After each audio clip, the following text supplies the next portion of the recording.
अस्सलाम वालेकुम नाजरीन, आप देख रहे हैं पाकिस्तान आज रात और मैं हूं शहजाद इकबाल।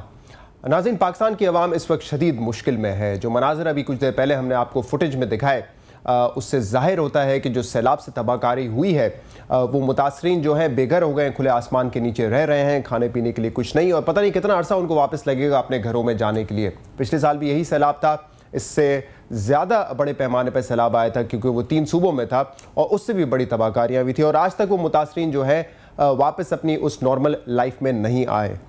इसके अलावा भी बड़ी परेशानियां हैं। डेंगू का मर्ज जो है वो फैला हुआ है पंजाब में। लॉ एंड ऑर्डर की सिचुएशन अब कुछ हद तक बेहतर हुई है कराची में।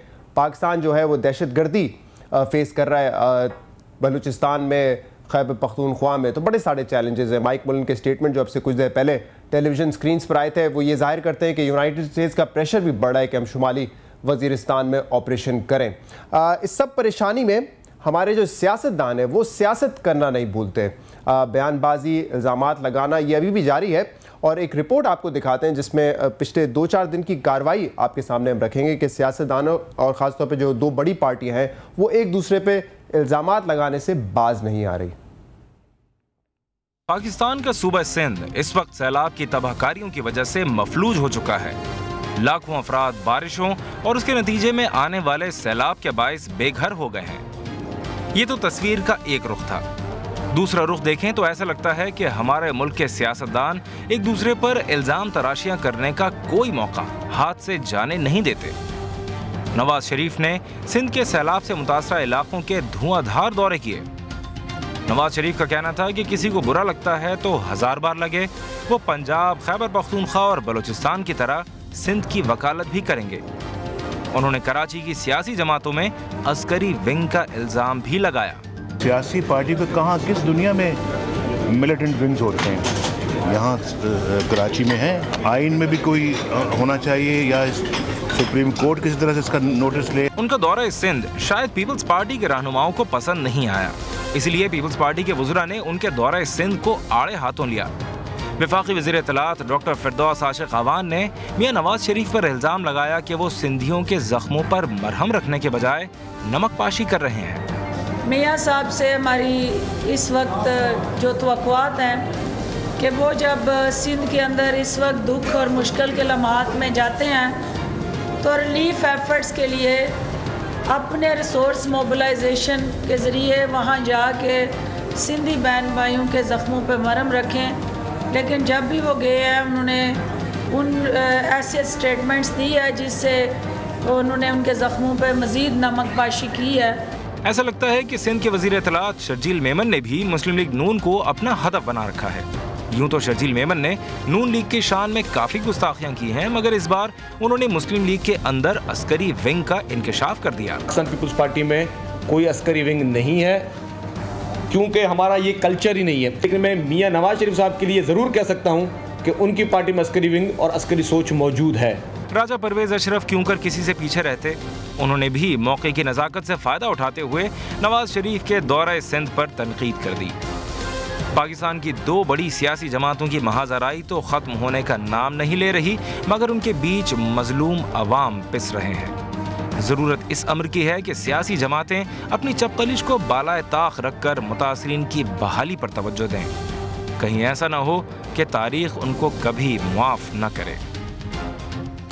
जी नाज़रीन, पैकेज आपने देखा। मजलूम अवाम पिस रही है और सियासतदान महज अराई की सियासत कर रहे हैं। क्या वाकई इस वक्त सैलाब के इशू पर भी सियासत हो रही है और क्या इसको भी एक अपॉर्चुनिटी की तरह लिया जा रहा है कि सैलाब आया है तो जो अपोजिशन पार्टीज़ हैं वो criticism for the sake of criticism करें और अपनी सियासत को चमकाएं? हमारे साथ प्रोग्राम में आज मौजूद हैं शर्जील मेमन साहब। आप इंफॉर्मेशन मिनिस्टर हैं सिंध के, पाकिस्तान पीपल्स पार्टी से आपका ताल्लुक है। बहुत बहुत शुक्रिया शर्जील मेमन साहब, आपने शो पर हमें ज्वाइन किया है। इस्लामाबाद से हमें ज्वाइन करें सिद्दीक अल फारूक साहब, पाकिस्तान मुस्लिम लीग नून के मरकजी रहनुमा, जिनका राब्ता अभी हमसे नहीं हुआ है लेकिन उम्मीद है कि जल्दी उनसे कनेक्शन हमारा हो जाएगा। शर्जील मेमन साहब, बहुत बहुत शुक्रिया, आप प्रोग्राम में तशरीफ़ लेकर आए। ये मुझे बताएं कि इशू क्या है। मियाँ साहब अगर सिंध आते हैं, क्योंकि सिंध में इतनी तबाही हुई है, और वो यहाँ के अगर सैलाब मुतासरीन से मुलाकात करते हैं तो आपकी पार्टी में चंद लोगों को आप समेत इशू किया है इससे? बिस्मिल्लाहिर्रहमानिर्रहीम। शुक्रिया शाहज़ेब साहब, शहजाद सॉरी शहजाद साहब। जी जी जी। अच्छा, इशू शहजाद साहब ये है कि जब मियाँ नवाज़ शरीफ साहब सिंध में आए तो हमने उनको वेलकम किया और वार्मली वेलकम किया। जब भी मियाँ साहब आए या छोटे मियाँ साहब आए तो हमने तो बड़ा इनको वेलकम किया। इनको एयरपोर्ट पे हमारे वज़रा ने रिसीव किया, चाहे शहबाज शरीफ साहब हो, नवाज़ शरीफ साहब हो। और हम यही उम्मीद करते हैं कि इस मुश्किल घड़ी में जब हम पूरी दुनिया से अपील कर रहे हैं तो हम पहले अपने जो हमारे हैं वो भी इस मुश्किल घड़ी के संजीदगी को महसूस करें और फिर उसी तरीके से अपना तर्ज़ अमल जारी रखें। मियाँ नवाज़ शरीफ साहब आए, नवाब शाह एयरपोर्ट पे भी उनको जो है वेलकम किया गया। अब यहाँ पे आके जब उन्होंने कराची में जो स्टेटमेंट्स दी हैं वो बहुत नहायत ही अफसोसनाक स्टेटमेंट्स थी कि एक तरफ जब 75 लाख अफराद बेघर हुए हों और वो अफेक्टेड हुए हों सैलाब से, लोगों की अरबों रुपए की फसलें जो हैं वो उन गरीब किसानों की, जिन लोगों ने, जो लोग बड़ा इंतज़ार करते हैं, मेहनत, अपना पसीना खून एक करके वो फसलें लगाते हैं और फिर वो इंतज़ार करते हैं कि वो फसलें उनकी जो हैं अब फलेंगी फूलेंगी तो उनको उसका समरात मिलेंगे, वो लोग परेशानी के शिकार हों, लोग जो हैं यहाँ पे बीमारी का शिकार हों, लोगों के घर डूब गए हों, उस मौके पर अगर कोई सियासतदान आके और सियासी बयानबाजियाँ करेगा और उल्टी सीधी बातें करेगा तो फिर ज़रूरी है वो उधर जो लोग अफेक्टेड हैं सैलाब से उनको भी बुरी लगेंगी और हम लोग जो उनके नुमाइंदे हैं तो हमें भी बुरी लगेगी। तो यही वजह थी। लेकिन शजील साहब देखें, मियाँ नवाज शरीफ साहब बड़े लीडर हैं, पाकिस्तान मुस्लिम लीग नून के कायद हैं। अगर वो कहीं पे आएंगे उनसे सवालात तो सियासत पर भी होंगे, सवालात तो कराची के हालात पर भी होंगे, उसका अगर वो जवाब दे दें तो इसमें कोई बड़ी बात तो नहीं है। आप भी माशाल्लाह, आप तो मीडिया पर इतना आते हैं, आपको पता है जहाँ पे सहाफ़ी होंगे, रिपोर्टर्स होंगे तो तरह तरह के सवाल पूछे जाते हैं। अगर उनसे कोई ये सवाल करता है कि कराची में पॉलिटिकल पार्टीज़ के मिलिटेंट विंग्स हैं और वो कहते हैं कि बिल्कुल हैं और ऐसी पार्टीज़ को बैन कर देना चाहिए, तो इसमें गलत क्या है बात पर? देखिए जी, कायरा साहब जब कराची आए, प्राइम मिनिस्टर साहब की एक स्पेशल टीम बनी जो कि फ्लड्स पे आई और सीएम हाउस में जब उन्होंने प्रेस कॉन्फ्रेंस की तो वहाँ पे भी सहाफ़ी मौजूद थे और कायरा साहब भी एक एक्स इंफॉर्मेशन मिनिस्टर रहे हैं और सिटिंग इंफॉर्मेशन सेक्रेटरी हैं पाकिस्तान पीपल्स पार्टी के। जब सैलाब पे प्रेस कॉन्फ्रेंस कर रहे थे, जब उनसे दूसरे सवालात पूछे गए तो उन्होंने कहा कि इस मौके पे मुझे सियासत करना अच्छा नहीं लगता और ये मुनासिब नहीं है कि हम एक तरफ सैलाब के डूबे हुए लोगों की मदद की बात कर रहे हैं और ऊपर से हम किसी सियासी बात करें। तो मियाँ नवाज़ शरीफ साहब तो उनसे भी बड़े लीडर हैं और हम उनको बड़ा लीडर समझते हैं, महसूस भी करते हैं, लेकिन हम ये तवक्कुआत भी रखते हैं कि वो अगर कोई भी सवाल पूछे, मतलब कोई आपसे गन पॉइंट पे तो सवाल नहीं पूछता कि आपको उसका रिप्लाई करना लाजमी होता है। अगर कोई सवाल पूछे तो आप ये कह सकते हैं कि यार इस वक्त सियासत को छोड़ दें, साइड पर रख लें, इस वक्त सैलाब की सूरत हाल है, तो आएँ मिल बैठकर आइडियाज़ दें कि किस तरह रिहेबिलिटेशन में हुकूमत का साथ दें या इंडिविजुअल कैपेसिटी में कोई करना चाहता है तो हम उसको किस तरह बढ़ाएं, आवाम से अपील किस तरह करें, आवाम आगे किस तरह है। मुझे देखें बड़े अफसोस की बात हुई एक, मियाँ नवाज़ शरीफ साहब ने एक तरफ तो यहाँ पे जब उनसे उन्होंने खुद कहा कि मुझे बड़ा अफसोस होता है कि हुकूमत जो है वो इंटरनेशनल कम्युनिटी से एड तलब करती है और हुकूमत को ये नहीं करना चाहिए, मुझे बड़ा शर्म आती है ये बात। अब ये बात मियाँ नवाज शरीफ साहब को सूट नहीं करती। एक तरफ जहाँ पे इतनी बड़ी क्लैमिटी हुई हो और हम लोग ज़्यादा इतने सारे लोगों को फीड करना, उनकी rehabilitation, it is not a tough task but it is a challenge for the government.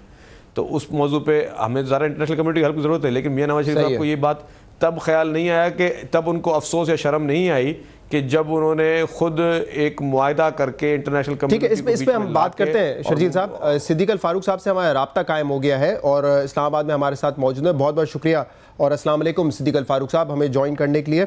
ये फरमाइएगा सिद्दीक अल फारूक साहब के शर्जील मेमन साहब की तो बड़ी शिकायत है, वो कह रहे हैं कि मुझे बड़ा अफसोस हुआ है कि इतने बड़े कायद हैं, इतने बड़े लीडर हैं नवाज शरीफ साहब, और जब वो सैलाब मुतासरीन से मुलाकात करने आए हैं तो बेहतर ये होता कि रिलीफ एफर्ट्स में जो है पाकिस्तान पीपल्स पार्टी की हुकूमत का साथ देते, रिहेबिलिटेशन के प्लान्स में उनका साथ देते, लेकिन बजाय ये करने के उन्होंने सिर्फ सियासत चमकाई है और सियासी बयानबाजी की है। क्यों किया ऐसा मियाँ नवाज शरीफ साहब ने?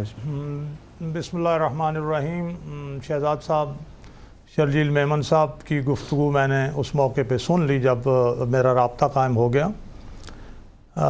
नवाज़ शरीफ साहब ने अगर तो सैलाब ज़दगान को ये कहा हो या हुकूमत को ये कहा हो कि आप इनकी मदद न करें तो फिर तो बात है, और अगर इन्होंने कोई रिलीफ पैकेज या रिहेबिलिटेशन का कोई पैकेज बना के इन्होंने दे दिया हो और उसमें हमने ताउन न किया हो, हुकूमत पंजाब ने ताउन न किया हो, मुस्लिम लीग नून ने ताउन न किया हो, तो फिर बात है। इनका हाल ये है कि जो पैसे ज़लज़ला ज़दगान के लिए आज़ाद कश्मीर के मुतासरीन के लिए आए थे, इन हजरात ने 55 अरब रुपए वो उठा के बेनज़ीर इनकम सपोर्ट प्रोग्राम में डाल दिए, और वो पैसे थे गैर मुल्की जो दूसरे हमारे दोस्त मुल्क हैं उन्होंने दिए थे, और इन्हीं इक़दामात की वजह से इनकी क्रेडिबिलिटी ख़राब हो गई। अच्छा, अब ये फरमाते हैं कि जनाब कमरुज़्ज़मान कायरा साहब आए थे, उनसे सवाल भाई कमरुज़्ज़मान कायरा साहब तो आपकी पीपल्स पार्टी के ही हैं लीडर, उन्हें लेपापोती करनी है ना। अब जब नवाज़ शरीफ साहब से कराची की सिचुएशन के बारे में पूछें तो क्या कराची में टारगेट किलिंग नहीं हुई? क्या कराची की वजह से पूरा मुल्क बर्बाद नहीं हुआ? और अब तक भी यकीनी तौर पर कुछ नहीं हो रहा, तो बड़ा लीडर तो कौमी मसाइल पर भी बात करेगा। ज़लज़ला ज़दगान के लिए हैदराबाद में हमने सेंटर कायम किया है, हमारी मेडिकल टीमें गवर्नमेंट ऑफ पंजाब की पहुंच गई हैं, हम रिलीफ इकट्ठा करके वहां पहुंचा रहे हैं, हम उनका साथ दे रहे हैं। पंजाब में जब सैलाब आया उसके लिए जितना काम पंजाब गवर्नमेंट ने किया अपने सूबे में अल्हम्दुलिल्लाह वो मिसाली है। तो भाई हम बिल्कुल आपका साथ देने के लिए तैयार हैं, और नवाज़ शरीफ साहब का तो और मुस्लिम लीग नून का इस हवाले से तो ट्रैक रिकॉर्ड नहायत क्लियर है कि जब सैलाब आया तो हमने ये जनाब नवाज शरीफ ने क्लीन कमीशन बनाने की बात की कि इन लोगों के ज़रिए आप बनाएं और सारी इमदाद आएगी और इन्हीं के ज़रिए खर्च करें।